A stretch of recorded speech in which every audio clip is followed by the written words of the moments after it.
महाराष्ट्र को लेकर के कल सुप्रीम कोर्ट ने जो फैसला दिया, उसमें किसकी हार हुई, किसकी जीत हुई, और कौन जीत करके हार गया और कौन हार करके जीत गया, इस बात को टटोलना जरूरी है।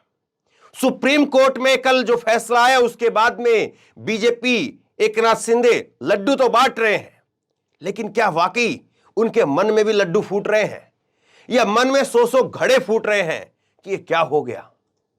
दरअसल इस बात को आप समझिए कि किस तरह से राजनीति जो है वो चल रही है, और 2024 के से पहले एक बड़ा दांव बीजेपी के पास में था जो हाथ से निकल गया। क्या ऐसी चीज है? मैं आसान भाषा में आपको कई सारे पहलू महाराष्ट्र को लेकर के जो सामने आ रहे हैं वो मैं आपको समझाने की कोशिश करता हूं। नीतीश कुमार कल ही महाराष्ट्र के अंदर पहुंचे, उद्धव ठाकरे से मुलाकात की नीतीश कुमार ने, और नीतीश कुमार ने जब कल उद्धव ठाकरे से मुलाकात की, उसके बाद में बहुत कुछ कह दिया।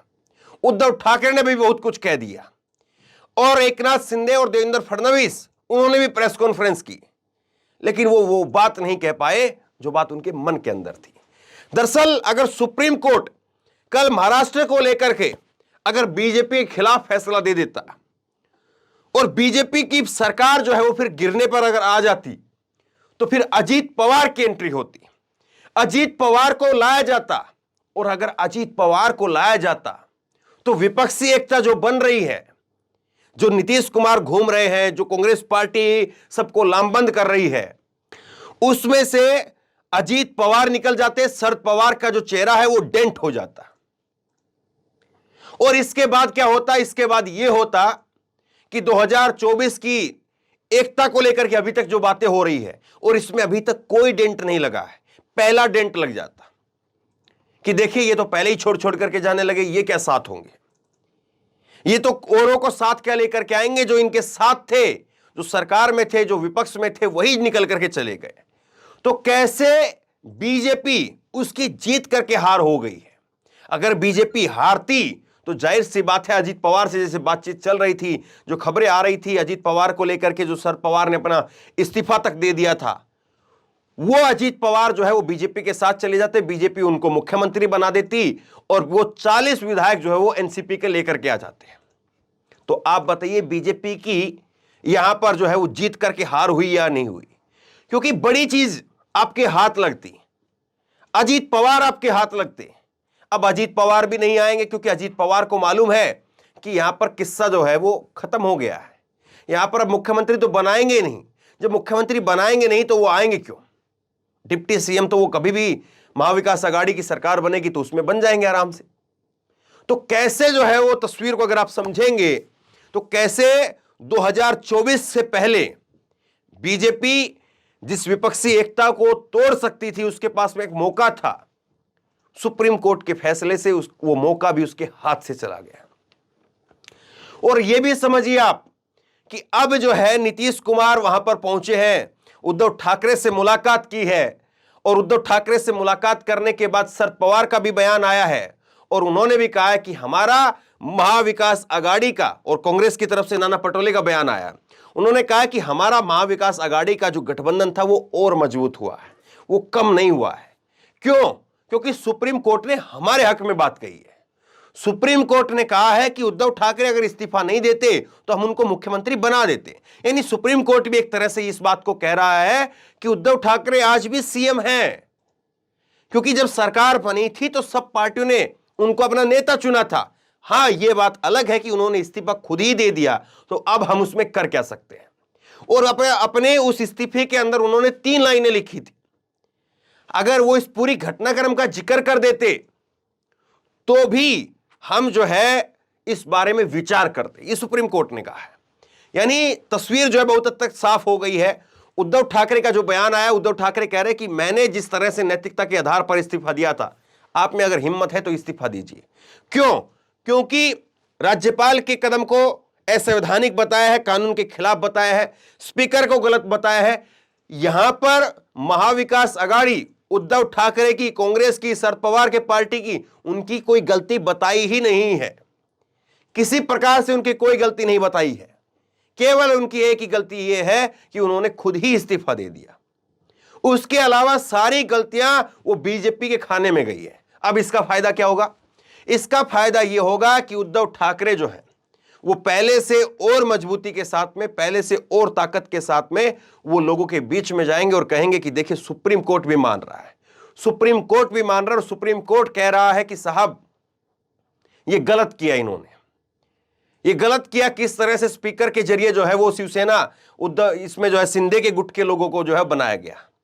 अब इसमें दूसरी बात आप और देखिए, सुप्रीम कोर्ट से जब कल कहा गया महाविकास आघाड़ी की तरफ से, कपिल सिब्बल की तरफ से, अभिषेक मनु सिंघवी की तरफ से कि आप इन 15 विधायकों को अयोग्य ठहराने का फैसला दीजिए, तो उन्होंने कहा कि स्पीकर के हाथ में बात है और स्पीकर जो है इस पर फैसला ले सकता है, उनका अधिकार है, ये हमारा ये अधिकार नहीं है। अब मामला फिर फंस गया। कैसे? स्पीकर जो है वो बीजेपी के हैं, विधायक अयोग्य ठहराने हैं वो एकनाथ शिंदे के हैं। एकनाथ शिंदे के अगर 15 विधायकों को, 16 विधायक है जिसमें एकनाथ शिंदे खुद का नाम है, 15 और अन्य विधायक है, अगर इनको अयोग्य ठहराते हैं तो कौन ठहराएंगे? बीजेपी के स्पीकर ठहराएंगे। और बीजेपी के स्पीकर अगर अयोग्य ठहराते हैं तो जाहिर सी बात है, जब एकनाथ शिंदे का नाम उसमें शामिल है, बाकी और 15 विधायकों का नाम उसमें शामिल है, तो 40 के 40 विधायक एकनाथ शिंदे के वो चले जाएंगे। इसलिए क्या होगा? इसलिए यह होगा कि बीजेपी और स्पीकर वो जो है इस फैसले को टालते रहेंगे। 7 जजों की बेंच जो है अगर इस पर बैठेगी तो फिर जो है चीजें निकल करके सामने आएगी। दूसरी बात यह है कि एकनाथ शिंदे के खिलाफ, बीजेपी के खिलाफ कल भी उद्धव ठाकरे ने जो है वो कह दिया कि आप चुनाव से क्यों डर रहे हैं, इस्तीफा दीजिए, चुनाव में आइए, पता चल जाएगा कौन कितने पानी के अंदर है, पता चल जाएगा। तो ये सारी चीजें जो है, इन सारी चीजों को आप समझेंगे, टटोलेंगे, तो फिर आपको पता चलेगा कि साहब ये क्या खेल हुआ है।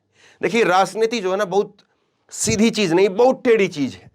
इसको आप कई बार घुमा घुमा करके, पलट पलट करके देखेंगे तो आपको समझ में आएगा कि खेल क्या चल रहा है। और ये खेल साफ तौर पर बता रहा है कि बीजेपी की इसमें हार है और कैसे 2024 से पहले उनके पास एक मौका था इस विपक्षी एकता को तोड़ने का, वो उनके हाथ से निकल गया। सरकार तो उनकी अब भी चल रही है, सरकार तो उनकी तब भी चल जाती, लेकिन एक चीज जो है वो आप डिफ्यूज कर देते। किसको? एकनाथ शिंदे को डिफ्यूज कर देते, क्योंकि एकनाथ शिंदे अब जो है वो उद्धव ठाकरे के कोई काम के नहीं है। उद्धव ठाकरे भी उनको नहीं ले गए और महाविकास आघाड़ी भी उनको नहीं लेगा। एकनाथ शिंदे को जो है वो यहीं पर रहना पड़ता, बीजेपी के खेमे में ही पड़ा रहना पड़ता। और दूसरा, अजीत पवार को वहां से ला करके उनकी भी वापसी के रास्ते बंद करवा दिए जाते हैं। तो सोचिए कैसे जो है वो चीजें चलती हैं। इसीलिए मैंने कहा ना, राजनीति को पलट पलट करके समझेंगे।